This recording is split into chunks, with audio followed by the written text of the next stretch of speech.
ಸಿಹಿಗಿಂತ ಏನಾಗಿದೆ? ರುಚಿಯಾಗಿದೆ. ಹಲ್ಲೆಲೂಯಾ. ದೇವರ ವಾಕ್ಯವನ್ನ ಕೇಳಿದ್ವಿ ನಾವು. ಸವಿದು ನೋಡು ಪ್ರಭುವಿನ ಮಾಧುರ್ಯವನ್ನ, ಆತನನ್ನ ಆಶ್ರಯಿಸಿಕೊಂಡವನು ಧನ್ಯನು. ಸವಿದು ನೋಡು ಪ್ರಭುವಿನ ಮಾಧುರ್ಯವನ್ನ, ಅದು ಲೋಕದ ಜೇನಿನ ಸಿಹಿಗಿಂತ ಅಮೂಲ್ಯವಾದದ್ದು. ಕೇಳಿದ್ರ ಈ ವಾಕ್ಯ?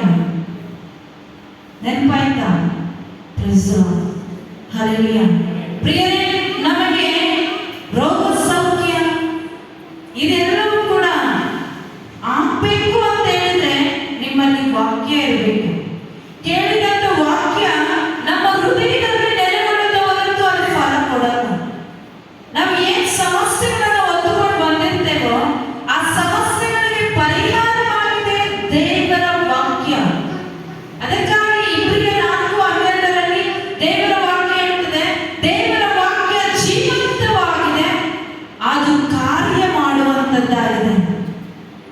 ಆ ವಾಕ್ಯ ನಮ್ಮ ಆಸೆ ಆಕಾಂಕ್ಷೆಗಳೆಲ್ಲವನ್ನ ಕೂಡ ಅರಿತಿರುವಂತಹ ವಾಕ್ಯವಾಗಿದೆ. ನಮ್ಮ ಕೀಳು ಮಚ್ಚೆಗಳನ್ನ ಛೇದಿಸುವಂತದ್ದಾಗಿದೆ ಯೇಸುವಿನ ವಾಕ್ಯ. ಅದರಿಂದ ಸುಮಾರು ವಾಕ್ಯಗಳನ್ನ ನೀವು ಕೇಳಿದ್ರಿ. ದೇವರ ವಾಕ್ಯ ಎರೆಮಿಯ ಪ್ರವಾದಿಯ ಗ್ರಂಥದಲ್ಲಿ ದೇವರ ವಾಕ್ಯವನ್ನ ಕೇಳಿದ್ರಿ.